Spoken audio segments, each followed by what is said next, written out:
Muy buenos días, mi nombre es José Correa Basurto. En esta ocasión me toca platicar con ustedes sobre ácido base. Y bueno, pues vamos a hacer un abordaje desde el punto de vista farmacológico.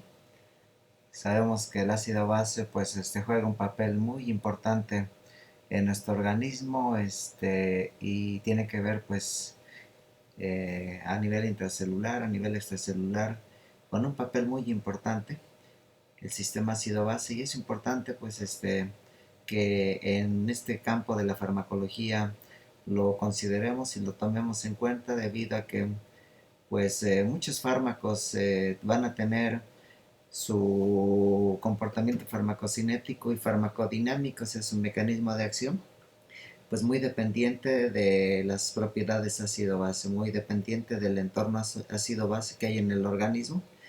Y bueno, pues antes que nada platicaremos principalmente pues sobre tres teorías ácido base. Hay más teorías, sin embargo las más comunes y las que finalmente a mi punto de vista pues son con mucha aplicación a nivel farmacológica. Las otras obviamente también tienen su importancia, sobre todo la de Pearson.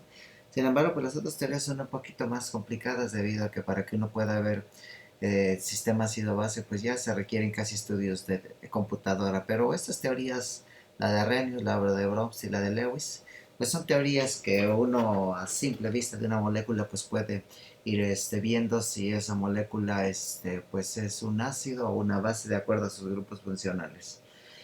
Y bueno, pues ya ustedes han revisado ampliamente estos conceptos. Sabemos que el término ácido base de la teoría de Arrhenius, pues cuando es un ácido es aquella sustancia que es capaz de ceder un protón, y mientras que cuando es una base es una sustancia pues que es capaz de aceptar un protón. Esto en condiciones acuosas, y un ejemplo de eso pues es la misma agua. La misma agua puede funcionar como ácido cuando en algunas ocasiones pierde un protón, y en algunas otras pues esa molécula de agua que se disoció en un hidroxilo y en un protón pues vuelve otra vez este hidroxilo a funcionar como una base. Entonces las mismas moléculas de agua pueden funcionar como un sistema ácido base, pero en general hay muchísimas moléculas que en un medio acuoso son capaces de liberar protones, como todos aquellos ácidos, el ácido acetilsalicílico y muchos otros.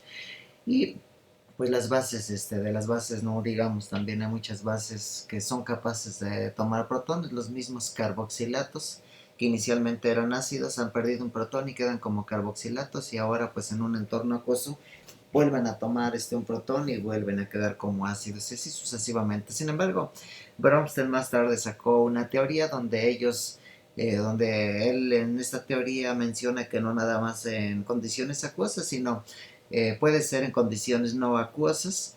Y en general pues ellos hacen ya un concepto más generalizado, de que no solo en condiciones acuosas, sino también pueden ser en condiciones distintas al agua, en otros solventes distintos al agua. Pero bueno, ellos pues mencionan que todos aquellos que tengan protones van a ser donadores, que tengan protones susceptibles de irse de un grupo funcional polar, como puede ser por ejemplo oxígenos, nitrógenos, azufres, pues pueden funcionar como ácidos, y todos aquellos pues que estén desprotonados en ese momento quedan como bases y pueden aceptar un protón. Pero ¿qué es sobre la teoría de Lewis? La teoría de Lewis pues ya es más a nivel de electrones. La teoría de Lewis en general, todos aquellos ácidos son aquellos átomos capaces de aceptar electrones, ¿sí? Tenemos por ejemplo que una mina terciaria protonada pues finalmente es una mina que es capaz de aceptar electrones. O sea, todas aquellas moléculas que tengan una alta densidad positiva pues son capaces de aceptar electrones, y finalmente esas moléculas pues son ácidos de bases. Contrario a todos aquellos, por ejemplo, hay grupos funcionales que son capaces de donar electrones. Ejemplo de esos son los OH, los NH, NH2, por ejemplo. Entonces todas aquellas moléculas que en su en todos esos grupos funcionales que tienen la capacidad de donar electrones, pues se denominan bases. Vamos a ver en un ratito algunos ejemplos de fármacos ya conocidos de literatura para tratar de ir dando ejemplos sobre ácido base de acuerdo a las tres principales teorías. Entonces, estos son algunos ejemplos de fármacos ya de literatura. Aquí, por ejemplo, si nosotros nos ponemos a observar y a verificar, pues esta molécula tiene varios grupos funcionales, ¿sí? Tiene grupos amidas, tiene anillos aromáticos. Tenemos otra molécula de este lado, que esta molécula igual tiene un ciclo no aromático, un ciclo aromático, tiene un alcohol, tiene un NH. Desde el punto de vista de las teorías de Arrhenius y de Bronsted, pues finalmente estos dos grupos funcionales pueden funcionar como un ácido. ¿Por qué como un ácido? Porque estos APHs muy alcalinos pueden finalmente liberar protones. Pero ¿te acuerdas la teoría de Lewis? Pues estos alcoholes y este grupo amino, pues puede finalmente, son grupos funcionales que tienen electrones, ¿sí? Y pueden funcionar entonces como base de Lewis, ¿sí? Pueden funcionar como base de Lewis. Sin embargo, a nivel de la sangre es probable que esta amina, las aminas en general tienen un pK que oscila alrededor de 9 más o menos. Entonces esta amina es muy probable que a nivel de la sangre se encuentre protonada. Y si se encuentra a nivel de la sangre protonados, ¿eso qué quiere decir? Que a nivel del pH de 7.35, esta amina se va a encontrar protonada y entonces al estar protonada ahora va a funcionar como un ácido de Lewis. ¿Por qué? Porque va a quedar como NH2 y con estos dos enlaces queda entonces protonada y va a quedar como ácido de Lewis, ¿sí? Queda como ácido de Lewis. Entonces, pues esos son algunos pequeños ejemplos. Aquí en esta molécula no lo mencioné, pero tenemos un ácido carboxílico, aquí lo podemos observar, un ácido carboxílico. Los ácidos carboxílicos sabemos que en general tienen pKs alrededor de 3 a 4 más o menos. Entonces a pH de la sangre nosotros vamos a encontrar predominantemente ionizado este ácido carboxílico. Este ácido carboxílico, de acuerdo a la teoría de Arrhenius y de Bronsted, pues es un ácido porque es capaz de ceder el protón. O sea, si nosotros esta molécula la observamos a pH de la sangre, nosotros la vamos a encontrar particularmente ionizada, ¿sí? Entonces aquí tenemos nosotros un ejemplo de una molécula que puede comportarse como ácido de Arrhenius y de Bronsted, ¿sí? Y una vez que esta en sangre queda desprotonada, pues ahora es una base de Arrhenius o de Bronsted porque es capaz de aceptar un protón.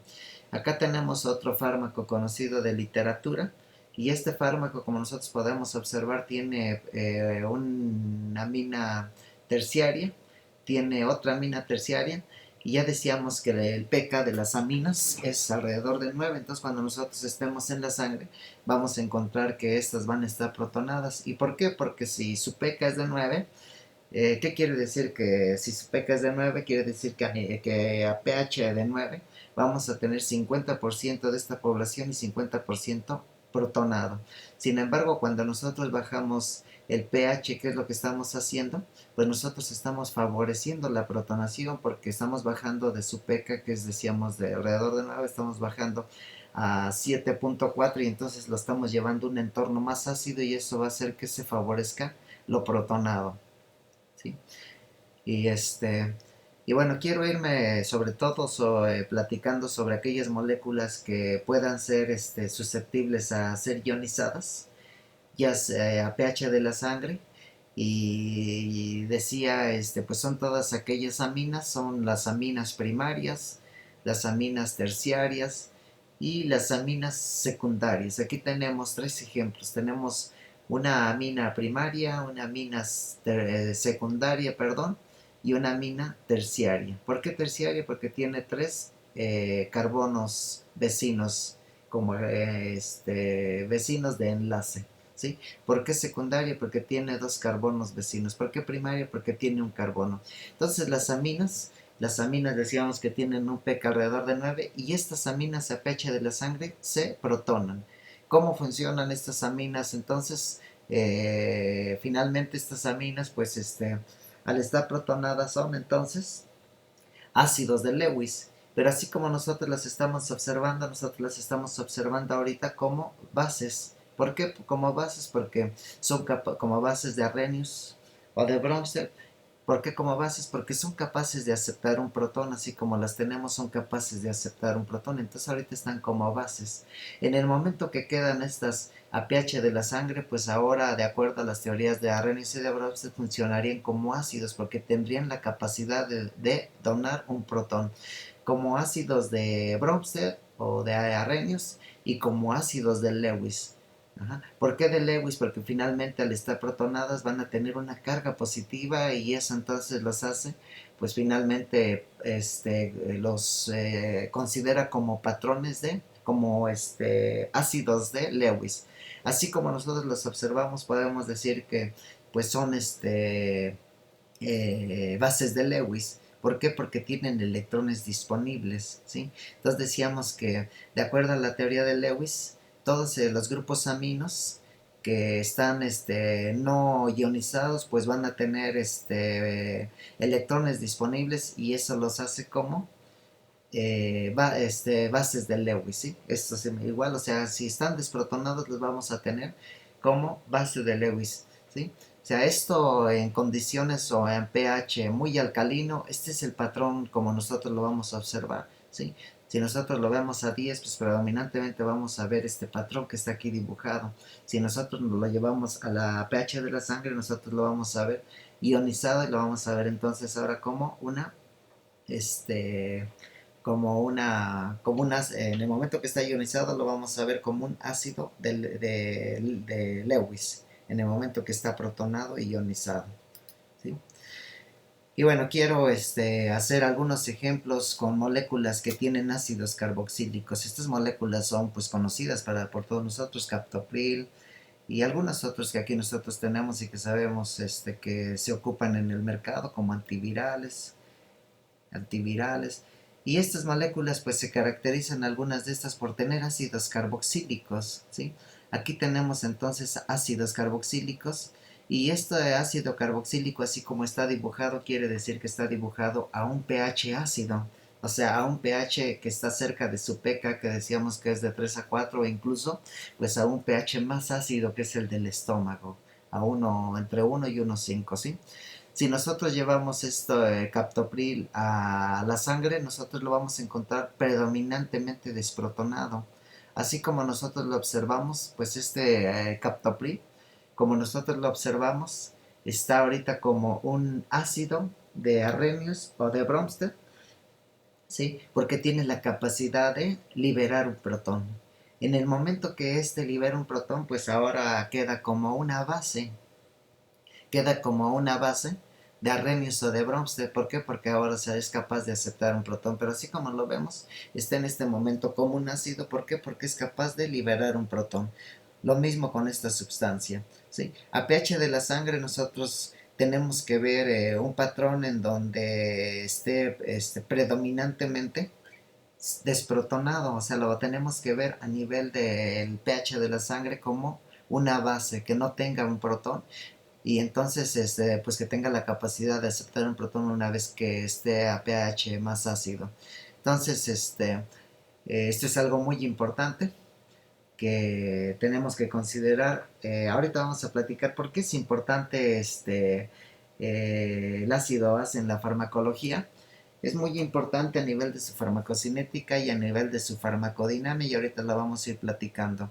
Esas moléculas que tienden a ionizarse, esos grupos funcionales que tienden a tomar un protón a tomar un protón a pH de la sangre o a donar un protón a pH de la sangre, son moléculas altamente iónicas, son con una carga muy alta y eso hace que se solvaten bastante y eso hace que su permeabilidad a través de las membranas lipídicas pues sea muy deficiente, ¿sí? Por eso es muy importante. Entonces aquí mismo en esta molécula nosotros también podemos ver una amina terciaria, ¿sí? Entonces es muy probable que a pH de la sangre nosotros tengamos este grupo funcional ionizado y por otro lado este grupo funcional también ionizado. Este ionizado al perder un protón y este ionizado al ganar un protón, porque decíamos que las aminas tienen un pK alrededor de 9 más o menos, y nosotros al estar en la sangre pues estamos a un pH más ácido que el 9 y vamos a tener predominantemente ionizado. Mientras que en los ácidos decíamos su pK es alrededor de 3 a 4, ¿sí? Entonces, ¿qué quiere decir? Que cuando lo llevemos a un pH de la sangre más alcalino, pues vamos a tener deficiencia de protones y va a estar entonces esto ionizado sin protones. Lo mismo va a ocurrir con esto. Esta molécula es seguro que en la sangre la encontremos también desprotonada, pero también por otro lado tenemos aquí pues una amina secundaria y una amina terciaria. Y estas dos aminas, de acuerdo a su pK, es probable que también sean ionizadas, ¿sí? Por lo tanto, es muy probable que su paso a través de las barreras lipídicas, si nosotros comparamos esta molécula que además acá tiene otra amina, si nosotros comparamos estas moléculas con esta, es muy seguro que su farmacocinética de esta sea más deficiente. ¿Y por qué? Porque tiene pues más grupos funcionales ionizables, ¿sí?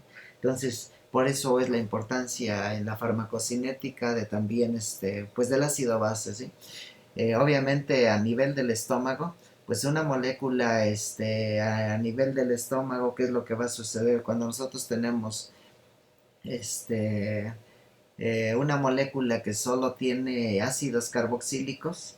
Pues a nivel del estómago lo que vamos a tener es una molécula que va a estar protonada, ¿sí? Y cuando esa molécula está protonada, pues su paso a través de las membranas va a ser más eficiente, ¿sí?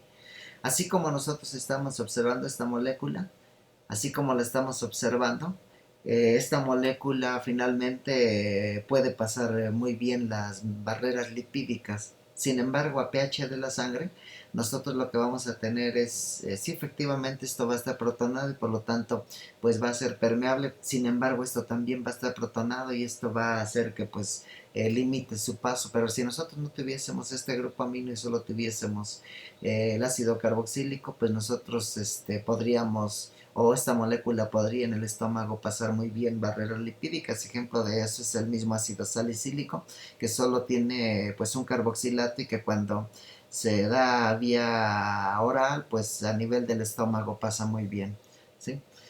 Y bueno, estas son moléculas un poco ya más complejas. Algo importante que quiero mencionar es que los grupos aminos de las amidas, una amida pues es un NH con un carbonilo vecino. Estos grupos no se afectan importantemente con el ácido base pues de la naturaleza biológica, ¿sí?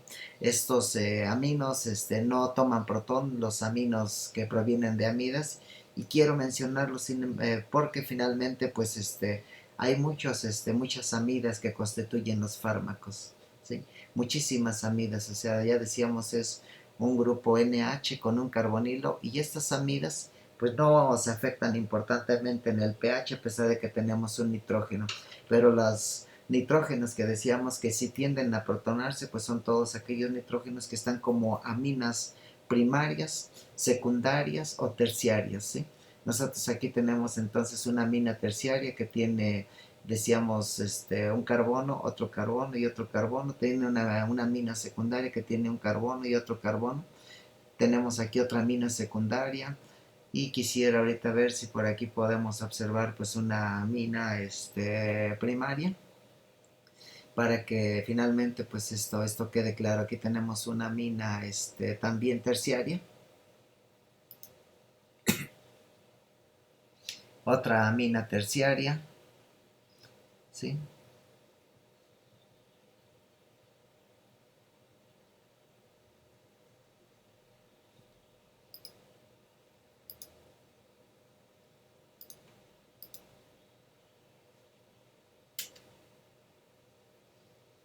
Y me estoy pues finalmente tratando de regresar un poquito a lo que hace un ratito comentábamos para tratar de mostrarles las aminas primarias, secundarias, terciarias, porque finalmente pues es muy importante que ustedes la reconozcan. Las aminas primarias pues son todas aquellas que solo están enlazadas a un carbono como vecino, en este caso es un carbono como vecino. Esta es una amina primaria, ¿sí? Esta es una amina terciaria porque tiene tres carbonos vecinos, una amina terciaria, una amina terciaria,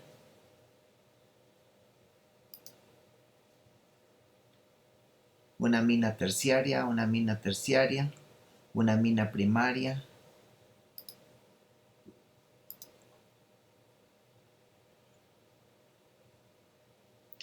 Y bueno, entonces finalmente en todos aquellos grupos donde ya sabemos que hay aminas, excepto las amidas, que decíamos que las amidas es cuando tenemos a un lado del NH un carbonilo, esas son amidas.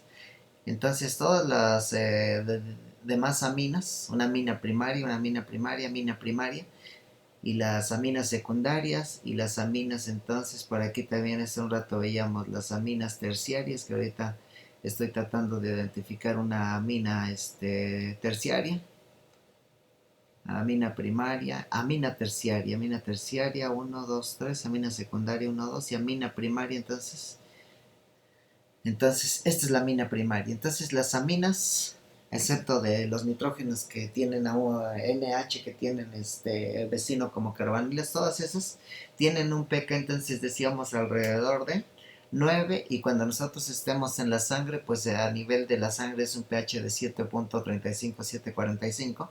Estamos bajando entonces de un medio alcalino a un medio más ácido, y entonces vamos a tener predominancia de protonación, ¿sí? Y por lo tanto de ionización, y por lo tanto de mayor solvatación de todas esas aminas. Por eso es muy importante entonces el pH. Todas aquellas sustancias que tengan aminas en el vía oral, en el estómago, van a pasar de forma muy deficiente, porque en el estómago tenemos un exceso de protones, pero seguro lo harán de forma más eficiente a nivel del tubo gastrointestinal, a nivel del duodeno, donde el pH es un poco más alcalino. Es probable que al llegar a un pH más alcalino, pues esto quede de esta manera como nosotros lo estamos observando, y como nosotros lo estamos observando, pues es de una forma desprotonada y por lo tanto no ionizada. Ahora platicaremos un poquito más sobre los ácidos carboxílicos. Ya decíamos hace un ratito, los ácidos carboxílicos tienen un pK alrededor de 3 a 4, y cuando estos están a nivel de la sangre van a estar ionizados. Sin embargo, cuando estos estén en el intestino, en el estómago, perdón, vía oral, pues se van a absorber muy eficientemente porque van a estar abajo de su pK, y por lo tanto va a estar favorecida la protonación, y por lo tanto no va a estar ionizado, y por lo tanto se va a absorber muy bien. Pero cuando llega a la sangre, entonces de nuevo se va a ionizar, se va a desprotonar, y va a quedar ionizado y altamente solvatado, ¿sí? Bueno, pues estos son entonces algunos ejemplos de moléculas, hablando un poquito entonces de ácido base, ¿sí? Un poco sobre ácido base y sobre qué pues tiende a ocurrir cuando van cambiando los pHs. Cuando va cambiando el pH, pues lo que va ocurriendo es generalmente favoreciendo en algunas ocasiones su absorción, en algunas otras ocasiones va perturbando su absorción. Y por otro lado, pues también entre más ionizable sea una molécula a nivel de la sangre, pues su vida media va a ser más corta. ¿Por qué? Porque no va a poder llegar a otros tejidos tan fácilmente, y como no va a poder llegar a otros tejidos tan fácilmente, pues eso va finalmente pues a perturbar su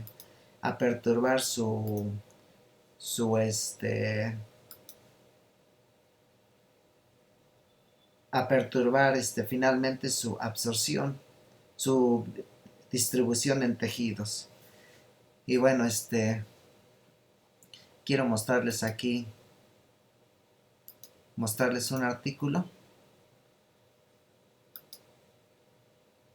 un artículo que habla sobre todo del sistema ácido base, y pues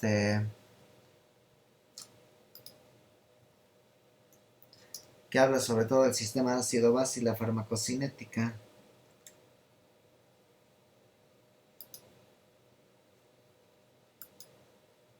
Aquí tenemos este artículo. Este artículo lo voy a dejar pues disponible en línea para que lo voy a subir a la plataforma al campus para que ustedes ahí lo revisen. Y aquí tenemos pues ya el sistema ácido base más aplicado al desarrollo de fármacos. Porque es muy importante el sistema ácido base. Bueno, pues finalmente ya decíamos que de acuerdo a su patrón de ionización, que va a depender del sistema ácido base, de la capacidad o no de ionizarse una molécula, pues eso va a perturbar su permeabilidad en membranas, va a perturbar su absorción, su distribución en tejidos, su metabolismo. Aquella molécula que tienda a ionizarse importantemente, pues difícilmente va a estar en membranas lipídicas y difícilmente se va a metabolizar por citocromos. Pero también se va a perturbar su excreción. Una molécula altamente ionizable va a tener pues un patrón de excreción muy alto, una constante de eliminación muy alta y por lo tanto una vida media una vida media muy corta y un volumen de distribución muy bajo, ¿sí? ¿Por qué? Porque si está ionizado, pues entonces se excreta inmediatamente por la orina, su vida media es corta y también su volumen de distribución no es muy alto. Y no es muy alto porque el volumen de distribución pues se incrementa cuando una molécula es altamente apolar. Pero también puede ser tóxica, una sustancia que finalmente pues tiene un aclaramiento muy alto. Eso va a hacer que se concentre importantemente en el riñón y que pues cause estragos a ese nivel, al nivel del riñón, por ejemplo. El ácido base, pues a nivel de la farmacología también afecta la formulación. Su solubilidad es importante en algunas ocasiones para tratar de mejorar la solubilidad de unas sustancias. Hay sustancias que no son ionizables, hay sustancias que no se desprotonan ni se protonan y por lo tanto no se ionizan. Pues esas sustancias son poco solubles y a veces se requieren pues entonces usar pues algunos polímeros para cargarlas, pero hay algunas otras que también se les hacen algunas modificaciones para mejorar su absorción a nivel intestinal. Por ejemplo, cuando nosotros tenemos sustancias como esta es una sustancia que pues tiene una región muy hidrofóbica, pero al tener estos grupos funcionales eso puede perturbar su absorción a nivel gastrointestinal. ¿Y qué es lo que se hace en algunas ocasiones? Pues se hacen clorhidratos, ¿sí? Se hacen clorhidratos y de esa manera se neutralizan las cargas y al hacerse ese clorhidrato pues sin que la hidrosolubilidad no se afecte importantemente, pero sí se mejora su permeación a través de las membranas lipídicas, ¿sí?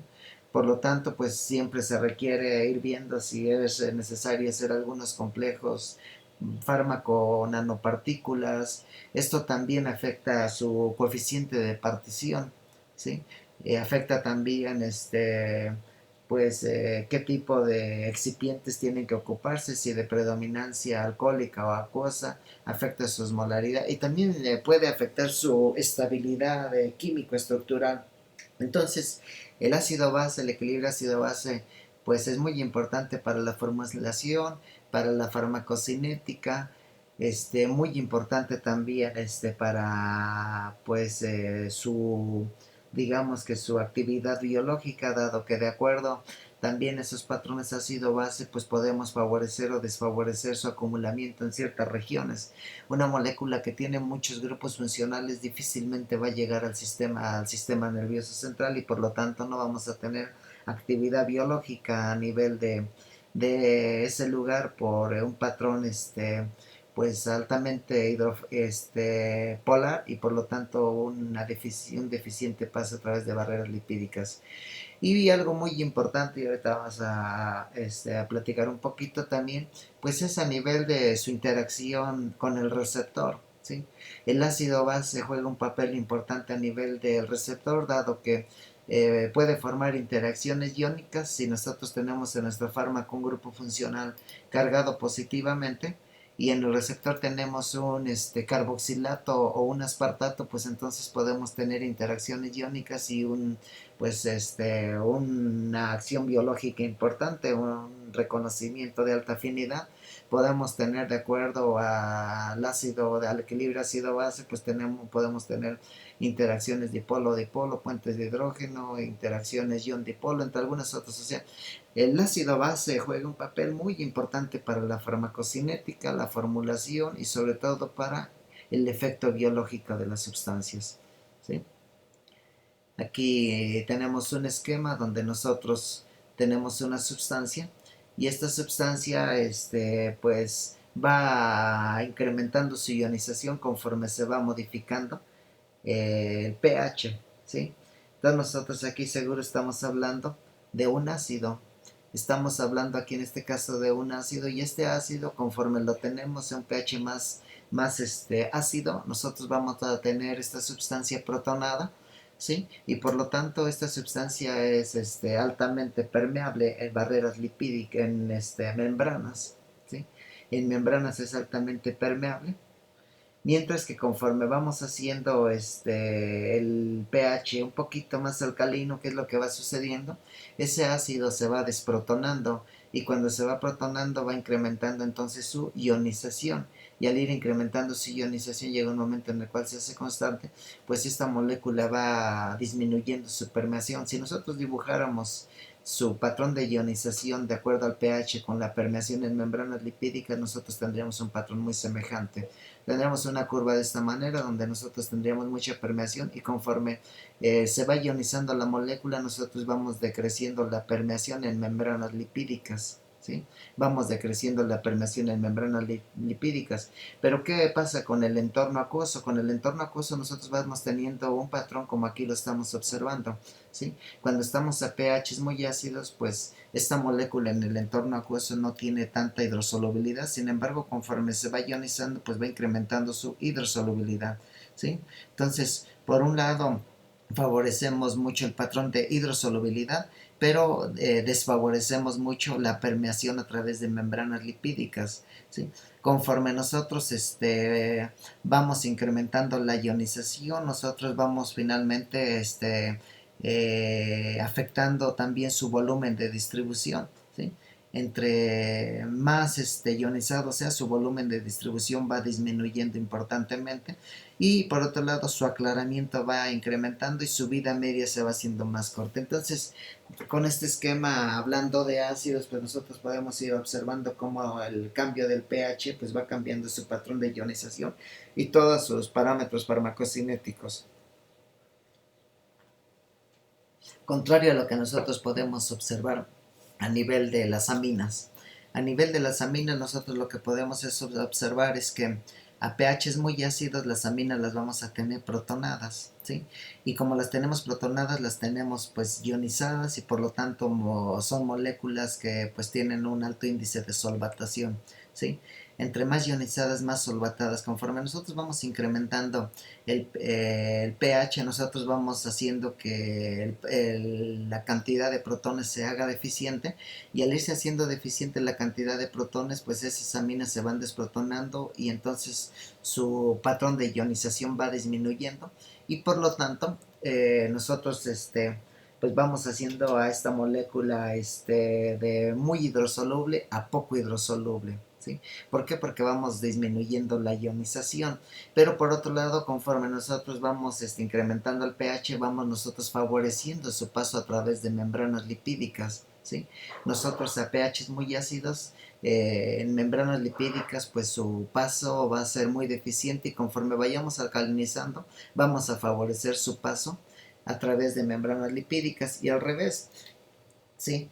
En el medio acuoso, pues nosotros vamos a tener entonces en el medio acuoso las moléculas muy bien favorecidas y conforme nosotros vayamos haciendo que disminuya la ionización, pues vamos disminuyendo también la afinidad por el agua, ¿sí? Mientras que en las membranas lipídicas, parece que aquí he cometido un error, mientras que en las membranas lipídicas nosotros conforme tenemos muy ionizado, vamos a tener la permeación a este nivel. Conforme nosotros vamos alcalinizando, nosotros entonces la permeación en las membranas es muy deficiente y al ir alcalinizando vamos disminuyendo la ionización y vamos favoreciendo la permeación, o sea, el paso a través de las membranas lipídicas, ¿sí? Y por lo tanto, entonces, conforme nosotros hacemos más alcalino, la hacemos más ionizada y eso hace que entonces su constante de eliminación no sea tan alta, su vida media sea un poco más larga y su aclaramiento pues no sea en altas cantidades a nivel del riñón. Entonces, pues como podemos observar, este el entorno ácido base va modificando la ionización de las moléculas y eso pues va afectando su farmacocinética, su absorción, su permeabilidad y su biodisponibilidad, ¿sí?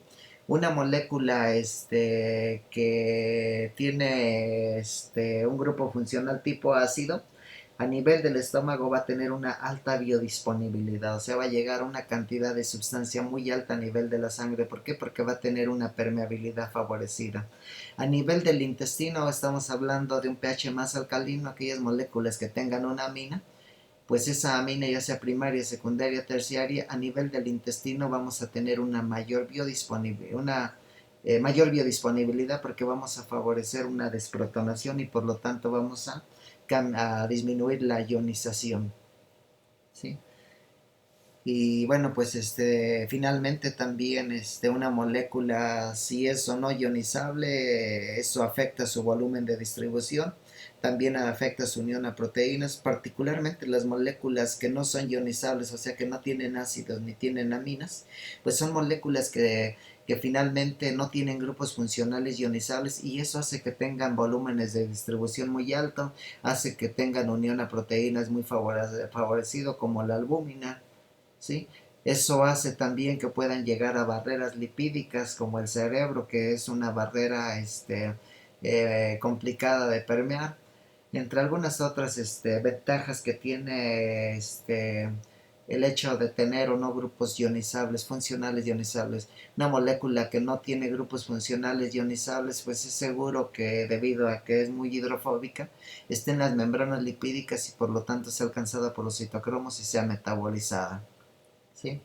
Aquí tenemos un esquema muy general sobre el porcentaje de moléculas que tienen solo una base, de moléculas o de fármacos que de hecho se usan en el mercado, porque esta es una compilación de fármacos del mercado. Entonces aquí nosotros podemos observar que una gran cantidad de fármacos tienen una base en su estructura, otro porcentaje significativo tiene dos bases, otro porcentaje también muy significativo tiene un solo ácido, otros tienen dos ácidos y muchas otras moléculas pues tienen algunas combinaciones, ¿sí? Entonces este artículo se los voy a dejar. Aquí vienen algunos conceptos de donadores y de aceptores de hidrógenos y también cómo afecta el coeficiente de partición, ¿sí? El coeficiente de partición pues es la cantidad de sustancia que se va a encontrar en un medio hidrofóbico y en un medio polar acuoso. Y finalmente aquellas moléculas que tengan muchos grupos ionizables pues van a tener un log P bajo, ¿sí? Contrario a aquellas que no tienen grupos ionizables, pues son aquellas que van a estar predominantemente en el ambiente no polar, hidrofóbico, ¿sí? Entre algunas otras propiedades. Es importante también mencionar que el patrón de ionización pues afecta importantemente el reconocimiento a nivel de las moléculas. Este artículo se los voy a comentar, se los voy a poner a su disponibilidad y de aquí pues sería un material de apoyo para que ustedes pues puedan contestar algunos cuestionarios que les voy a ir haciendo y de esa manera pues tener su calificación.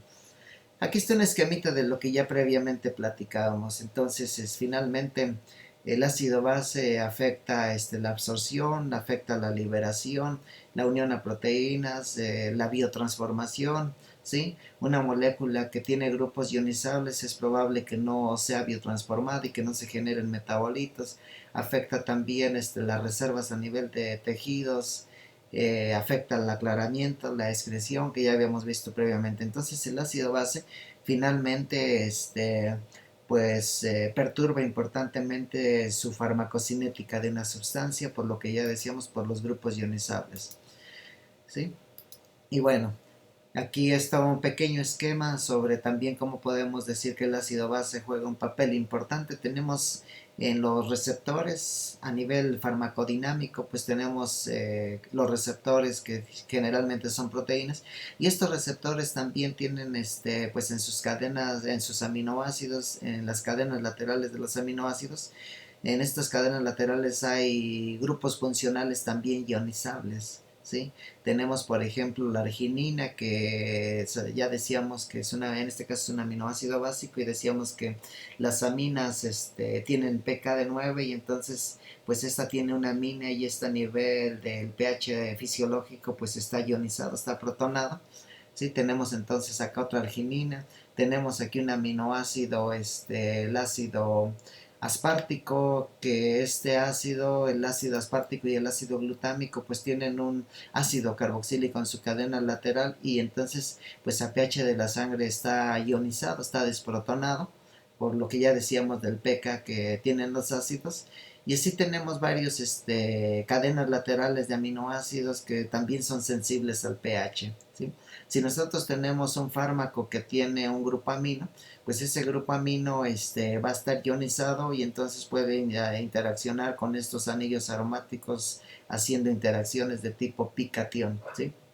Entonces un fármaco que tiene un ácido carboxílico va a tener pues interacciones electrostáticas de forma muy favorecida con esta arginina, debido a sus cargas positivas y debido a las cargas negativas del ácido carboxílico del fármaco, ¿sí? Entonces, pues finalmente, a grandes rasgos esto es lo que les quería platicar, ¿sí? Sobre las teorías de Arrhenius, de Bronsted, de Lewis. De Lewis decíamos entonces que pues son todos aquellos grupos funcionales que tienen alta densidad electrónica. Los que tienen alta densidad electrónica, pues esos son donadores de electrones y se consideran como bases, y los que son deficientes, o sea, tienen carga positiva, pues esos son ácidos de Lewis, ¿sí? Ejemplo de eso son las aminas cuando están a pH de la sangre, una amina terciaria, esa amina terciaria pues va a tener carga positiva, o sea, estar deficiente de electrones, y va a ser un ácido de Lewis. Pero esa amina va, al estar a pH de 9, por ejemplo, pues va a estar como NH2, y es una amina primaria, y va a estar entonces con la capacidad de donar protones, y va a ser entonces una base de Lewis. También tenemos, por ejemplo, este que otros grupos funcionales.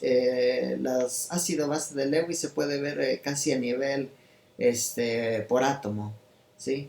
A nivel por átomo nosotros podemos observar incluso pues que finalmente aquí en este caso con el hidróxido de sodio, cuando esto está pues en su forma iónica separado, pues tenemos el hidróxido de potasio, hidróxido de potasio. Cuando nosotros lo tenemos en su forma iónica, pues lo tenemos aquí como un ácido. ¿Por qué? Porque tiene carga positiva, y por otro lado el OH pues tiene una carga negativa, y está como una base, ¿sí? Una base de Lewis y un ácido de Lewis. Y así podemos ir ejemplos por ejemplos. Entonces, finalmente, los ácidos de Lewis son aquellos que tienen cargas parciales o totales positivas, y las bases son aquellos que tienen cargas negativas, parciales o totales negativas, y se denominan bases y ácidos, ¿sí? Entonces, finalmente, digo, son muy importantes, sobre todo para el reconocimiento molecular. Los ácidos bases de Lewis son muy importantes porque finalmente de aquí dependen también la formación de puentes de hidrógeno. La formación de puentes de hidrógeno pues requiere un aceptor y un donador de hidrógenos, y bueno, finalmente pues no juega o no es tan importante como nosotros podríamos observar en una interacción electrostática, donde ahí juega un papel importante pues el ácido base de las teorías de Arrhenius y Bronsted, que ya vimos previamente sobre cómo un ácido pues es aquel que decíamos que tiene la capacidad de dar un protón, una base es aquel que tiene la capacidad de aceptar un protón. y y bueno, pues en algunas ocasiones pues el ácido base de esas teorías va de la mano, si es que no siempre esto va de la mano, pero ya en conceptos pues digamos que este es un concepto general para ácido base Arrhenius-Bronsted, pues son aquellos que para ácidos es donar protones, bases aceptar.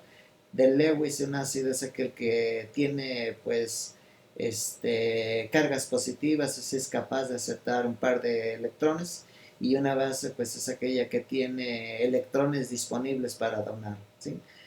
Entonces, pues eso es un poquito sobre ácido base. Pondré este artículo a su disposición y pues haré algunos cuestionarios para que finalmente ustedes pues con este video que acabo de platicar brevemente, más lo que está en el artículo, respondan algunas preguntas y de esa manera pues podamos generar su calificación correspondiente. Les agradezco mucho y muy buenos días.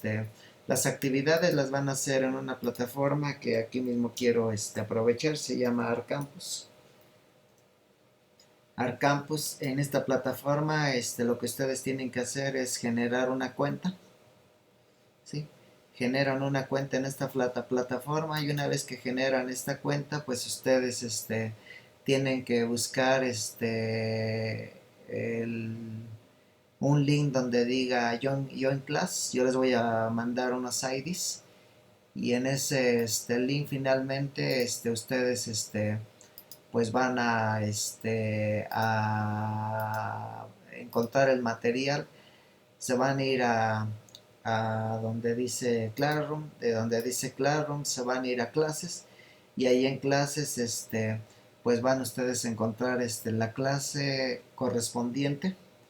Yo les voy a mandar unos IDs y con esas class ID y access code ustedes pueden ingresar a la clase correspondiente, ver el video que acabo de mostrar, y por otro lado pues contestar el cuestionario correspondiente, leer el artículo, ahí mismo lo pondré, y finalmente pues esa sería su calificación. Se llama la plataforma entonces ArcCampus. La pueden encontrar en Google, ArcCampus, ¿sí? Y aquí en esta plataforma no muestro la pantalla completa, sin embargo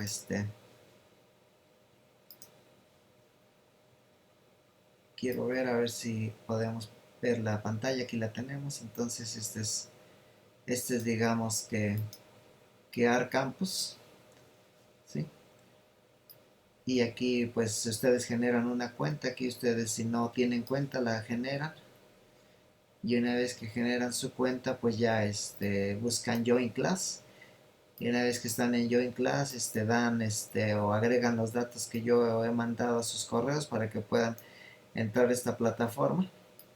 Es una plataforma finalmente muy amigable, que da oportunidad de subir la información, los documentos, las actividades, claro, clases, y ya de ahí pues buscan Join Class para que ustedes finalmente pues puedan agregarse a la clase. Yo les voy a pasar los IDs correspondientes para que entren a la clase, a las clases, y de esa manera pues ustedes puedan realizar sus actividades, ahí mismo contestar, y yo pueda generar una calificación. Pues muchas gracias y buen día.